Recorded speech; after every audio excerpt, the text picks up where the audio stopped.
Rajasthan police के social media platform पर ये पॉडकास्ट की एक नई कड़ी में आपका फिर से स्वागत है। आप जानते होंगे कि राज्य सरकार ने 16 दिसंबर 2023 को प्रदेश में पेपर लीक के मामलों पर लगाम कसने के लिए, इसके अपराधियों की धरपकड़ के लिए एसआईटी गठित की थी और एसआईटी को ये मैंडेट दिया गया था कि वो ये जो माहौल बना है, युवाओं में जो निराशा का माहौल बना है, उसको दूर करें और वापस से एक परीक्षाएं पारदर्शी तरीके से आयोजन हो। तो एसआईटी ने गत 6, 7, 8 महीने में लगातार दिशा में काम किया है। तो इस पॉडकास्ट की इस कड़ी में हमारे साथ में जो एसआईटी को हेड कर रहे हैं, अतिरिक्त महानिदेशक police SOG VK Singh ji हमारे साथ हैं। तो उनसे ही जानते हैं कि एसआईटी ने किस प्रकार की कार्रवाई की है, इससे किस प्रकार माहौल बदला है और क्या सफलताएं एसआईटी को हाथ में लगी है। सर, इस पॉडकास्ट की कड़ी में आपका स्वागत है।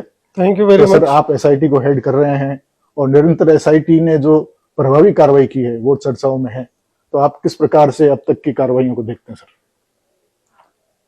दिसंबर 2023 में जब मुझे ये दायित्व मिला था, तब से मेरा मानना है, उस वक्त भी मुझे ये अंदाजा नहीं था कि समस्या इतनी डीप रूटेड है, इतने बड़े लेवल पे और इतनी संख्या में एग्जाम प्रभावित हुए हैं।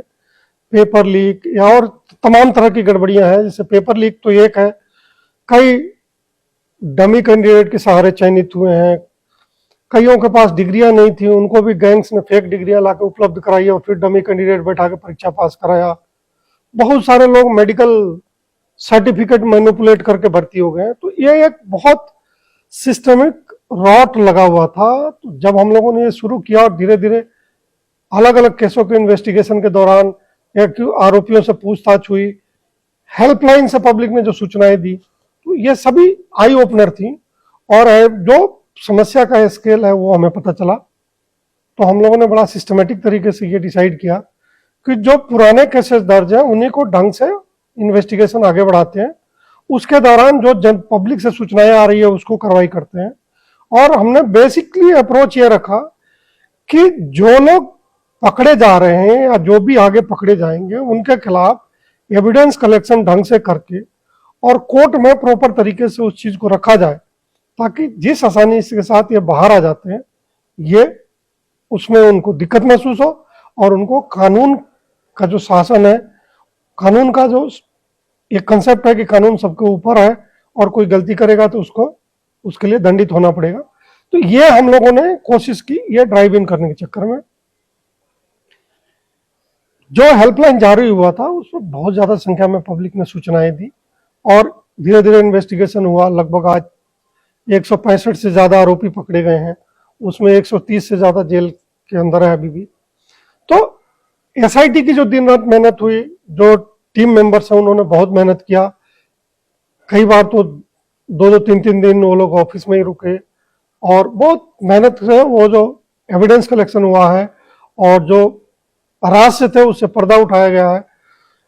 पहला बार ऐसा हुआ है कि जो प्रमुख गैंग थे उसकी बड़ी संख्या में लोग एक साथ पकड़े गए। हर बार इनका स्कीम यह रहता था कि अगर कोई पेपर लीक हो भी गया और किसी को शक हो गया गैंग के ऊपर तो ये गायब हो जाते थे, एक साथ पकड़े नहीं जाते थे, एक दूसरे के ऊपर डाल देता था। वो जब पकड़ में आएगा तो वो तीसरे के ऊपर डाल देगा।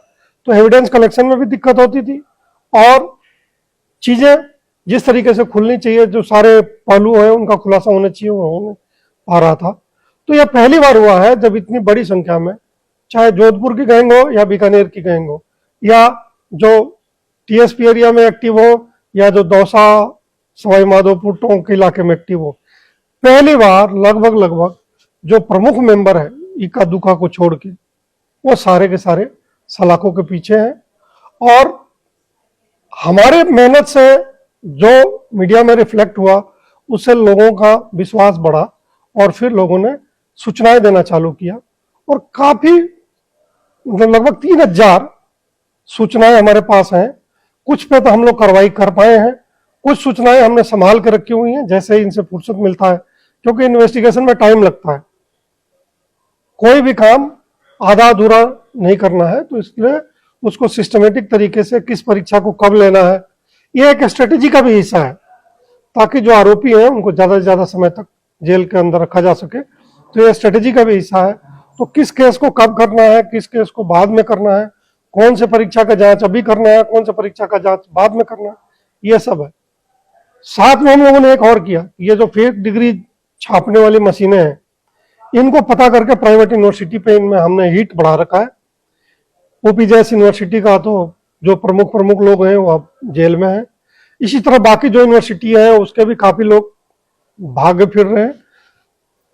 उनके भी खिलाफ भी एविडेंस कलेक्शन का काम चालू है। अगर एविडेंस मिलता है जिसमें उनकी पर्सनल नॉलेज साबित होती है या जो उस काम के लिए दायी जिम्मेवार होगा उसको भी हम लोग कार्रवाई करेंगे। प्लस एक जो अभियान चल रहा है कि पिछले 5 साल में जो लोग भी भर्ती हुए हैं उनको वापस एक बार परखा जाए, और मुझे खुशी हुई कई डिपार्टमेंट से बड़ा अच्छा रिस्पॉन्स मिला है। उन्होंने मन लगा के कई लोगों को चिन्हित किया है जो या तो फर्जी डिग्री वाले हैं। अगर फर्जी डिग्री वाला है और कॉम्पिटिटिव एग्जाम पास करके आया है, इसका मतलब उसको फर्जी डिग्री है तो सब्जेक्ट का टेस्ट तो पास नहीं कर सकता था। इसका मतलब परीक्षा में या तो उसको किसी ने पास करवाया है या कोई उसके बदले परीक्षा दिया है। तो धीरे धीरे परतें खुल रही है। और एक और बहुत अच्छा चीज हो रहा है, पहली बार ये जो गैंग के लोग हैं ये हीट महसूस कर रहे हैं। हमने इनके परिवार के लोगों के खिलाफ जो उन्होंने अपराध कर रखा है उसके लिए उनकी जिम्मेवारी फिक्स करना चालू की है। जैसे हर्षवर्धन मीना दौसा के क्षेत्र में, सवाई माधोपुर में, जयपुर के आसपास ये काफी एक्टिव थे पेपर आउट करके उसको बेचने में। जो जोधपुर का गैंग है उससे काफी क्लोजली नीट थे ये। तो हमें पता चला कि इनकी पत्नी जो है डमी के सहारे नौकरी प्राप्त की है, तो हमने उसके खिलाफ मुकदमा दर्ज कर रखा है। वो गैर हाजिर है तो उसके खिलाफ उसके लिए डिपार्टमेंटल कार्रवाई हो उसके लिए पीछा कर रखा है।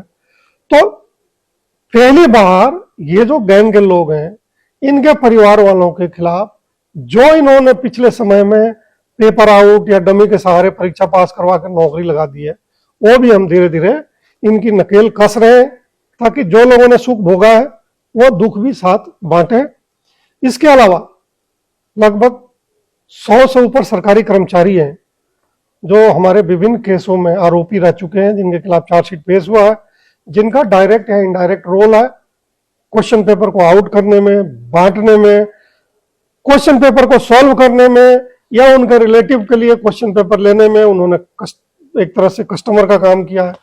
तो हम ये जो लगभग 100 लोग हैं इनके खिलाफ भी विभागों को सबूत दे रहे हैं, ताकि विभाग इनके खिलाफ विभागीय कार्रवाई करके एक ओवरऑल संदेश जाए कि क्रिमिनल गैंग के सहारे नौकरी लेना दुखदाई है, क्रिमिनल गैंग की मदद करना दुखदाई है।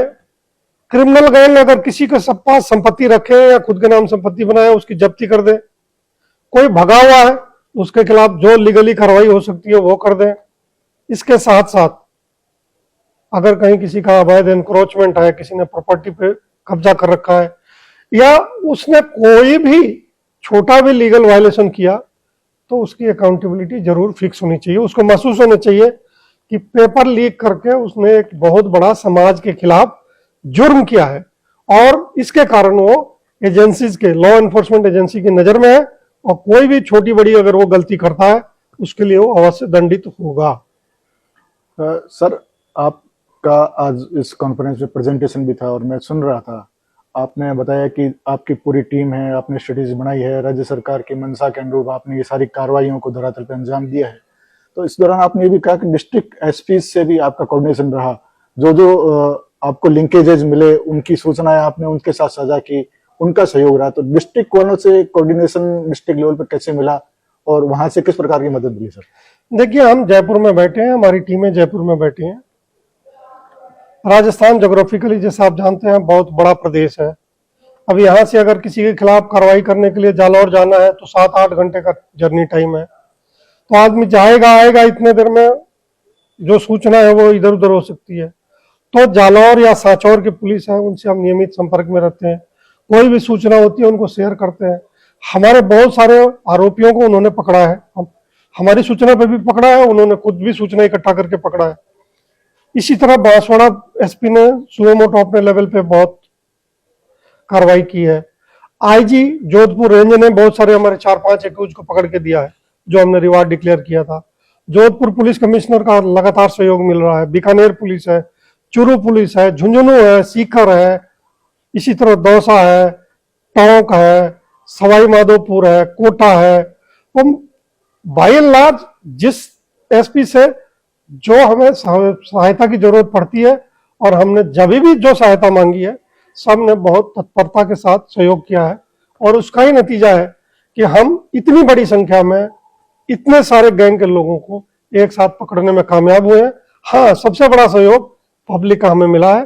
पब्लिक ने बढ़ चढ़ के हमें बहुत अच्छी सूचनाएं दी हैं, इनके प्रेजेंस के बारे में बताया है, इनकी गलत एक्टिविटीज के बारे में बताया है, इनकी संपत्तियों के बारे में बताया है, इनके रिश्तेदारों के बारे में भी बताया है। कई जो एक्टिव इसमें सक्रिय बदमाश हैं, उनके क्लोज रिलेटिव, चूंकि इनकी इस हरकत से वो इत्तेफाक नहीं रखते, तो उन्होंने भी आके पर्सनली मिल के और बहुत अच्छी इंपॉर्टेंट जानकारियां हमें शेयर की हैं, अपना दर्द साझा किया है। ये जो जहां भी ये पनपे हैं, ये अपने इर्द गिर्द बाकी लोगों को तरह तरह की प्रताड़ना देते हैं, इनके कारण लोगों को ताने सुनने पड़ते हैं। तो उससे जो भी लोग प्रभावित हैं वो ठीक ठाक संख्या में है और वो हमें समय समय पे जो भी जानकारी है वो उपलब्ध कराते रहते हैं। उससे हमें दिशा भी मिलती है, इनके बारे में जानकारी भी मिलती है, इनकी गलत गतिविधियों के बारे में जानकारी मिलती है, इनकी संपत्ति किसके नाम में है, कब खरीदी गई, कैसे खरीदी गई, काफी कुछ सूचना पब्लिक से हमें इसमें मिल रहा है। मैं इस पॉडकास्ट की शुरुआत में सर आपको बधाई देते हुए करना चाह रहा था कि आपने सर, आपके नेतृत्व में इतनी कार्रवाई हुई, आपका राष्ट्रपति पुलिस पदक के लिए चयन हुआ है, उसके लिए भी सोशल मीडिया टीम की ओर से सर आपको बधाई। सर, जो विश्वास कायम हुआ है जो लोगों को के युवाओं को कि उनके हितों पे जो पेपर लीक माफिया के कारण कुठाराघात हो रहा था, उनमें विश्वास कायम हुआ है कि अब परीक्षाएं पारदर्शी तरीके से संचालित होगी। तो सर ये भी सामने आया आपका जो आज प्रेजेंटेशन था कि पेपर लीक माफिया के खिलाफ जो कार्रवाई का एक मॉडल तैयार हो गया है, राजस्थान मॉडल जो एसआईटी ने कायम किया है। और आप सर ये भी चर्चा कर रहे थे कि इसकी जो कार्रवाई के जो अनुभव हैं उनको अन्य राज्यों के साथ भी साझा किया जा रहा है सर, तो उसके बारे में सर कुछ प्रकाश डालना चाहेंगे? बिल्कुल आप सही कह रहे हैं कि राजस्थान में चूंकि समस्या बड़ी थी, यहाँ एसआईटी का गठन हुआ तो हम लोगों ने कार्रवाई में लीड लिया हुआ। तो इन्वेस्टिगेशन में जितना मेरा अनुभव है, राजस्थान में इन्वेस्टिगेशन का लेवल काफी अच्छा है, नंबर ऑफ केसेस ज्यादा है, तो इसलिए हमारा एक्सपोजर भी बाकी लोगों की तुलना में अच्छा है। आसपास के जो अपनी नेबरिंग स्टेट है, हरियाणा छोड़ के बाकी जगह पेपर लीक की समस्या बड़ी है, लेकिन इतनी बड़ी नहीं है जितनी राजस्थान में पिछले 5-7 साल में कोरोना के आसपास ये हो गई थी। तो उसका जो अलग अलग फोरम पे इंटरेक्शन होता है, उसमें हम लोग जाके अपना अनुभव सुनाते हैं, दूसरे राज्य के लोग अपना अनुभव सुनाते हैं, उनसे हम बहुत कुछ सीखते हैं।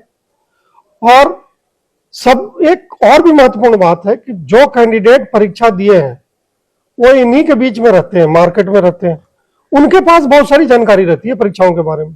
तो एक काम जो हमने किया है वो ये है कि जो कोई भी पीड़ित आता है उसको जितना टाइम वो बात करता है, जितनी जानकारी वो देना चाहता है, उस सबको हम लोग गौर से सुनते हैं, उसमें एक्ट अपॉन करते हैं और कोशिश करते हैं कि उसने जितनी मेहनत करके जानकारी जुटाई है उसका मेहनत व्यर्थ नहीं जाए, जो गलत है उनके खिलाफ कार्रवाई हो, और इस पीड़ित को अगर कोई न्याय मिलने में कोई फायदा हो सकता है तो वो भी हम करने की कोशिश करते हैं। आपको आश्चर्य होगा, एनटीटी की भर्ती 2018 का जो भर्ती है उसमें लगभग 400-500 लोग, उनको बार बार एक्सटेंशन दिया जा रहा है कि वो डॉक्यूमेंट वेरीफाई कराएं, लेकिन जिनका रिजल्ट डिक्लेयर्ड है वो भी अब इस डर से शायद नहीं आ रहे हैं कि अगर वो गलत सर्टिफिकेट लेके अगर वो ज्वाइन करने आएंगे तो शायद उनके खिलाफ पुलिस कार्रवाई कर देगी। इसी तरह पीटीआई भर्ती में बहुत सारे लोग हैं जो अब जिन्होंने ज्वाइन कर लिया, जो नए लोग ज्वाइनिंग में बहुत हिचकिचा रहे हैं। स्पोर्ट्स का सर्टिफिकेट वेरीफाई करने में लोग बहुत हिचकिचा रहे हैं। तो तरह तरह का, इवन आरपीएससी जब बुला रहा है तो बहुत सारे कम लोग टर्न अप हो रहे हैं, उनका अपना एक सिस्टम है। कुछ चल रही भर्तियों की जांच हम कर रहे हैं, उसमें बहुत इंटरेस्टिंग ट्रेंड मिल रहे हैं, उसमें भी आने वाले टाइम में कार्रवाई होगी। तो पिछली जो भर्तियां हैं उसमें काफी कुछ सफाई का प्रयास अंदर अंदर चल रहा है, डिपार्टमेंट के द्वारा भी, हमारे लेवल पे भी वो चल रहा है कार्रवाई। पिछले 7-8 महीने में जितनी 100 से ज्यादा परीक्षाएं हो गई, हम लोगों ने, और जो परीक्षा के आयोजक हैं जैसे आरपीएससी हो गई या अधीनस्थ कर्मचारी चयन बोर्ड हो गया, तो ये जो भी है ये भी इच्छुक थे कि इनके सिस्टम सुधरे, और जो उस सिस्टम सुधारने में प्रयास कर रहे थे उसमें हमारा जो अनुसंधान से अनुभव आया, हर परीक्षा से हमने कुछ सीख के उनको सुझाव दिया और उन्होंने लागू किया। तो एक जो ओवरऑल सिस्टम तैयार है अभी परीक्षा का जो राजस्थान में चल रहा है, वो बहुत साफ सुथरा और ट्रांसपेरेंट सिस्टम चल रहा है। देखिए, अगर जनता का भरोसा पुलिस में कायम होता है तो बढ़ के सूचनाएं देती है। तो कोटा में ऑनलाइन कोस्ट गार्ड की भर्ती में की जो ऑनलाइन परीक्षा थी, उसमें कोई झुंझुनू का आदमी जाकर चोरी कर रहा है, तो हमें पब्लिक से पिन पॉइंटेड इंफॉर्मेशन आया, और उस पिन पॉइंटेड इंफॉर्मेशन पर जब हमने एक्ट ऑन किया तो एक नया तरीका पता चला अपराध करने का। और जो टेक्निकल एजेंसी ये काम देखती है उनके लिए भी एक लर्निंग, एक तरह से एक महत्वपूर्ण लर्निंग हुआ कि इस नए तरीके से भी कोई परीक्षा में गड़बड़ कर सकता है। सब मिला जुला के यह कहना है कि जो सिस्टम अभी इकोसिस्टम एक तैयार हुआ है परीक्षा का, चाहे आरपीएससी हो, कर्मचारी चयन बोर्ड हो या बाकी लोग हो, जो भी गड़बड़ करने वाले थे उन सब में एक भय का माहौल बना है। जो पहले डमी बड़ी संख्या में बैठ जाते थे, अब काफी वीड आउट हो रहे हैं, कई जेल जा रहे हैं, कई चिन्हित हुए हैं, अभी जेल जाने का नंबर नहीं आया है क्योंकि बाद में जाएंगे। तो उनके मन में एक छटपटाहट है, एक बेचैनी है, ग्राउंड लेवल से लगातार फीडबैक मिल रहा है। तो ओवरऑल मिला के जो प्रोग्रेस हुआ है 7-8 महीने में, बहुत संतोषजनक है हमारे लिए भी। और जो नवयुवक हैं जो ये तैयारी कर रहे हैं कॉम्पिटिटिव एग्जाम के, उनको तो मेरा सुझाव है कि ये स्वर्णिम समय है, बहुत बढ़िया समय है, मन लगा के वो पढ़ाई करें। और इस समय जो भी परीक्षाएं हो रही हैं वो काफी साफ सुथरी हो रही हैं, और मैं उनको ये विश्वास दिलाता हूं कि हम अपना कोई कोर कसर नहीं छोड़ेंगे। जो भी जिस स्तर का भी आदमी हो, अगर वो गंदगी फैलाने की कोशिश करेगा या पीछे किया है, अगर उसके बारे में तनिक भी साक्ष्य मिलेगा तो हम उसके खिलाफ जरूर कार्रवाई करेंगे। बहुत बहुत शुक्रिया सर, आपने बहुत महत्वपूर्ण जानकारियां साझा की। एसआईटी की एक्शंस के बारे में, जो कार्रवाई की है उससे क्या प्रभाव पड़ा है, और युवकों को भी संदेश दिया है कि वो किसी प्रकार के प्रलोभन में नहीं आए, तत्कालिक लाभ के लिए जो है गलत रास्ते नहीं अख्तियार करें और मेहनत से और सकारात्मक तरीके से अपने करियर में करें। तो आपने युवकों को भी सर संदेश दिया है, तो सर आपको बहुत बहुत शुक्रिया। पॉडकास्ट के इस एडिशन में हमारे साथ थे अतिरिक्त महानिदेशक police SOG VK Singh ji, जो एसआईटी गठित की है राज्य सरकार द्वारा, वो इनके नेतृत्व में कार्य कर रही है पेपर लीक के मामलों की देख रेख के लिए, उन पेपर लीक की रोकथाम के लिए। तो हम फिर मिलेंगे पॉडकास्ट की अगली कड़ी में।